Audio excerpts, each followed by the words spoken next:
நம்ம இந்தியாவில் அதாவது நார்மலாக ஒரு ஸ்கூலில் படிக்கிற ஒரு ஸ்டூடெண்ட்டாலேயோ நார்மலாக ஒரு காலேஜில் படிக்கிற ஸ்டூடெண்ட்டாலேயோ கண்டிப்பாக ஐடி கார்டு இல்லாமல் அவன் படிக்கிற அந்த காலேஜ்குள்ளேயோ அந்த ஸ்கூலுக்குள்ளேயோ போக முடியாது. அப்படி ஒரு சிஸ்டம் நம்ம இந்தியாவில் இருக்குது. அப்படி இருக்கிற பட்சத்தில் அந்த காலேஜுக்கே சம்மந்தம் இல்லாத ஒரு நபர் அந்த காலேஜ்குள்ளே போய் ஒரு பொண்ணை செக்ஷுவல் ஹராஸ்மெண்ட் பண்ணியிருக்கான். அது மட்டும் இல்லாமல் இந்தியாவில் இருக்கிற மோஸ்ட் ரெப்யூட்டட் யூனிவர்சிட்டி அப்படின்னே சொல்லலாம். அந்த மாதிரி ஒரு யூனிவர்சிட்டியில் இந்த விஷயம் நடந்திருக்கு. நான் தான் Balasublakshmi and it's our channel Balasublakshmi Tufail.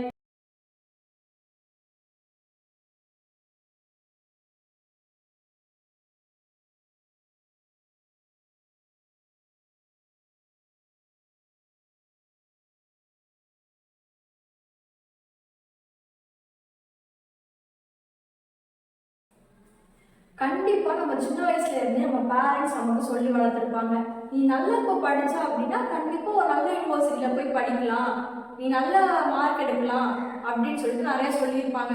அந்த மாதிரி நினச்சி தான் அந்த பொண்ணும் இந்த யூனிவர்சிட்டிக்கு வந்திருக்காங்க. நல்லா ஸ்கோர் பண்ணனால தான் கண்டிப்பாக ஒரு ரெப்யூட்டட் யூனிவர்சிட்டியில் நம்மளால் படிக்க முடியும். அப்படி படிக்கிற ஒரு பொண்ணு தான் அந்த பொண்ணும். அப்படி இருக்கிற பட்சத்தில் அந்த பொண்ணும் அந்த பையனும் என்ன பண்ணிட்டு இருக்காங்க அப்படின்னா பேசிட்டு இருந்திருக்காங்க. அப்படி இருக்கிற பட்சத்தில் அவங்க வந்து காதலர்கள் அப்படின்னு சொல்லப்படுது. ஆனால் அது ஃபுல் டீட்டெயில் நமக்கு தெரியல. ஸோ நம்ம அதை பற்றி பேச வேண்டாம். சின்ஸ் வந்துட்டு அவங்க வந்துட்டு பேசிட்டு இருந்திருக்காங்க. அந்த டைம்ல அந்த மர்ம நபர் வந்து என்ன பண்ணியிருக்கான் அப்படின்னா ஃபோட்டோ எடுத்திருக்கான். அந்த ஃபோட்டோவும் வீடியோவும் அவங்கள எடுத்திருக்கான். எடுத்துட்டு அந்த பொண்ணுக்கிட்ட வந்துட்டு என்ன சொல்லியிருக்கான் அப்படின்னா, இந்த மாதிரி இந்த ஃபோட்டோவையும் இந்த வீடியோஸையும் நான் என்ன பண்ணுவேன் அப்படின்னா நம்ம இருக்கிற டீன் கிட்டேயும் உன் பேரண்ட்ஸ் கிட்டேயும் நான் காட்டியிருந்தேன், உன்னை காலேஜில் வச்சு சஸ்பெண்ட் பண்ண சொல்லியிருந்தேன் அப்படி இப்படின்னு சொல்லி மிரட்டியிருக்கான். அது மட்டும் இல்லாமல் அந்த பொண்ணுக்கிட்ட பேசிட்டு இருந்த அந்த பையனையும் என்ன சொல்லியிருக்கான் அப்படின்னா அங்கேருந்து அவனை மிரட்டி அங்கேருந்து போக வச்சிருக்கான். அது மட்டும் இல்லாமல் அவனை தாக்கவும் செஞ்சுருக்கான். இப்படி ஒரு விஷயம் அந்த மோஸ்ட் ரெப்யூட்டட் யூனிவர்சிட்டிலேயே நடந்திருக்கு.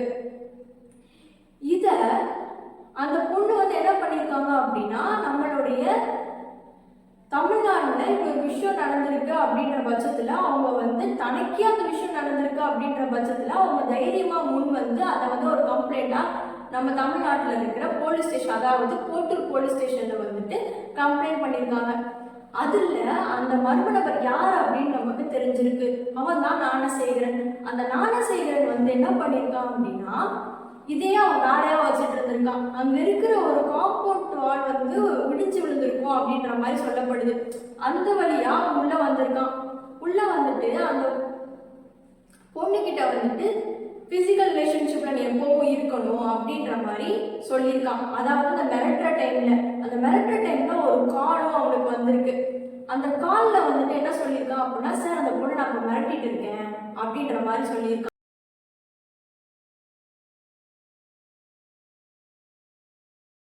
நார்மலாக ஒரு டீனேஜ் ஸ்டூடெண்ட் அப்படின்னாலும் அந்த பயம் இருக்கும், நம்மளை யாருன்னா மிரட்டினா அப்படின்னா. அந்த மாதிரி அந்த ஸ்டூடெண்ட்டும் பயந்துருக்காங்க. அது மட்டும் இல்லாமல் அந்த ஸ்டூடெண்ட் வந்து BE mechanical second year engineering படிச்சுட்டு இருக்காங்க. அந்த காலேஜில் அதே காலேஜில் படிக்கிற third year BE mechanical engineering படிச்சுட்டு இருக்க அந்த பையன் கூட தான் உட்காந்து பேசிகிட்டு இருக்காங்க. அப்படி இருக்கிற பட்சத்தில் அவன் வந்து மிரட்டியிருக்கான் அவங்க ரெண்டு பேரையும்.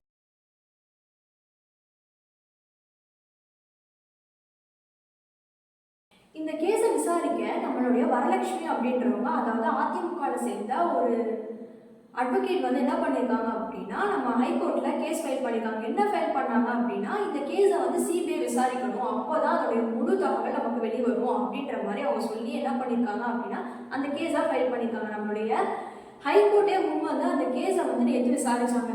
அந்த கேஸில் வந்து என்ன ஆச்சு அப்படின்னா அந்த கேஸில் நார்மலாக நம்ம தமிழ்நாடை பொறுத்த வரைக்கும் நம்ம இந்தியாவை பொறுத்த வரைக்கும் ஒரு பொண்ணு ஒரு கேஸ் ஃபைல் பண்ணால் கண்டிப்பாக அந்த பொண்ணை கொஸ்டின் பண்ணுவாங்க.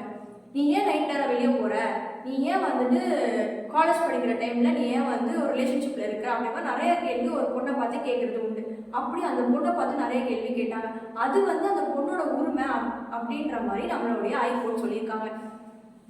நார்மலாக வந்துட்டு ஒரு விக்டிம் அப்படின்ற பட்சத்தில் அதை வந்து ரிலீஸ் பண்ண முடியாது. அதுவும் ரொம்ப சென்சிட்டிவான கேஸ். கேஸில் அவங்களுடைய டீட்டெயில்ஸை வந்து ரிலீஸ் பண்ணது ரொம்பவே தப்பு. அப்படி ஒரு சென்சிட்டிவான விஷயம் நம்ம தமிழ்நாட்டில் நடந்திருக்கு, அதுவும் அந்த பொண்ணுக்கு நடந்திருக்குன்ற பட்சத்தில் அந்த பொண்ணோட மொபைல் நம்பர்லேருந்து அட்ரஸ்லேருந்து எல்லாமே லீக் அவுட் ஆகிருக்கு. அதாவது எஃப்ஐஆர் லீக் அவுட் ஆகிருக்கு. அப்படின்ற பட்சத்தில் வந்து என்ன ஆயிருக்கு அப்படின்னா, எஃப்ஐஆர் வந்து எப்படி லீக் அவுட் பண்ண முடியும்? அதுவும் ஒரு 14 பேர் அந்த எஃப்ஐஆரை வந்து பார்த்துருக்காங்க, டவுன்லோடு பண்ணியிருக்காங்க. ஒரு நார்மலாக ஒரு போலீஸ் வந்துட்டு அந்த எஃப்ஐஆரை வந்துட்டு யார் வந்து டவுன்லோட் பண்ணாலும் அவங்களால செக் பண்ணி அந்த ட்ராக் பண்ண முடியும். அப்படி இருக்க பட்சத்தில் ஏன் அந்த போலீஸ் வந்து இன்னும் அதை செக் பண்ணி ட்ராக் பண்ணலை அப்படின்ற கேள்வியும் அவங்களாம் வந்து எழுப்பியிருக்காங்க.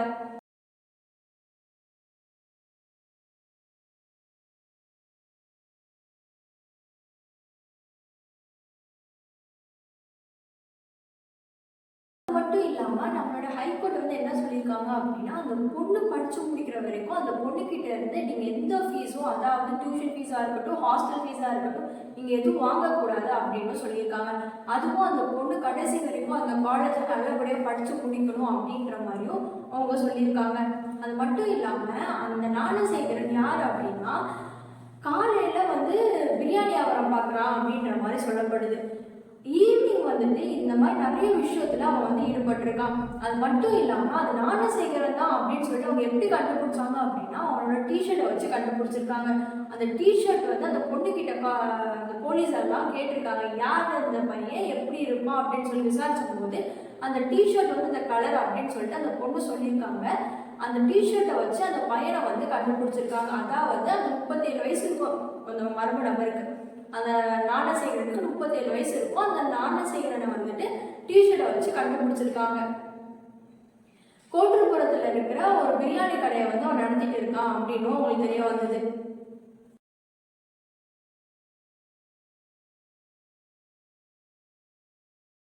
விசாரிச்ச ஜட்ஜஸ் வந்து என்ன சொல்லியிருக்காங்க அப்படின்னா, அந்த பொண்ணு வந்து நல்லபடியாக படித்து முடிக்கணும், அந்த பொண்ணுகிட்ட இருந்து எந்த ஃபீஸும் நம்ம காலேஜ்லேருந்து வாங்கக்கூடாது அப்படின்ற மாதிரி சொல்லியிருக்காங்க.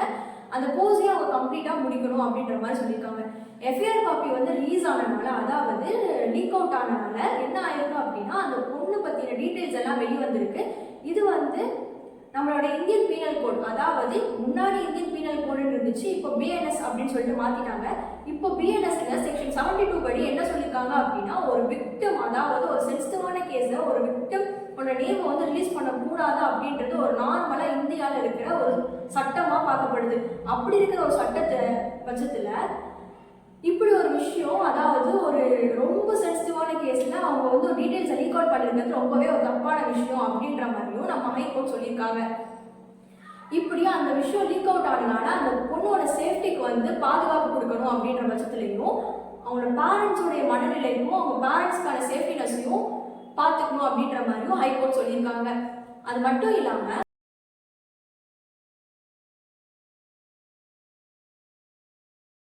அந்த அக்யூஸ்ட் வந்துட்டு நம்மளுடைய துணை முதல்வர், அதாவது முக ஸ்டாலின் கூட வந்து ஃபோட்டோ எடுத்திருந்தான். அந்த ஃபோட்டோ வந்துட்டு சோஷியல் மீடியாவில் ரொம்பவே வைரலாக ஸ்ப்ரெட் பண்ணப்பட்டது. அது மட்டும் இல்லாமல் அவன் வந்துட்டு திமுக சேர்ந்தவனாக இருப்பான் அப்படின்ற மாதிரியும் ஒரு சில வதந்திகள் வந்துச்சு.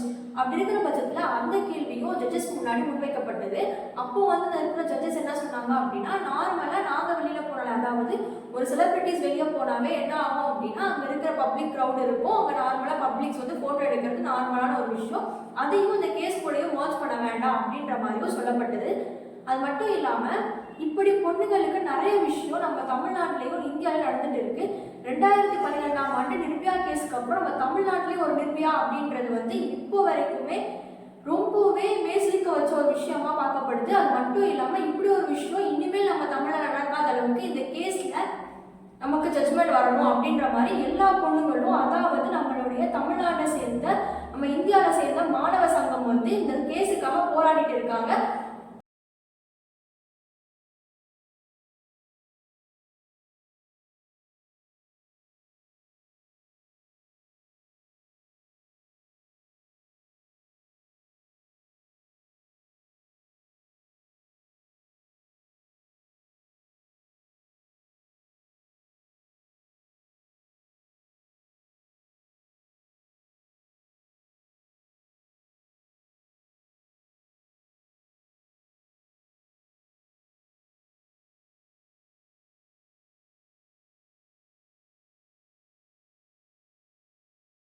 மாதிரி நிறைய நியூஸஸ்க்கு நம்ம சேனலோட ஸ்டே டியூன்டா இருங்க.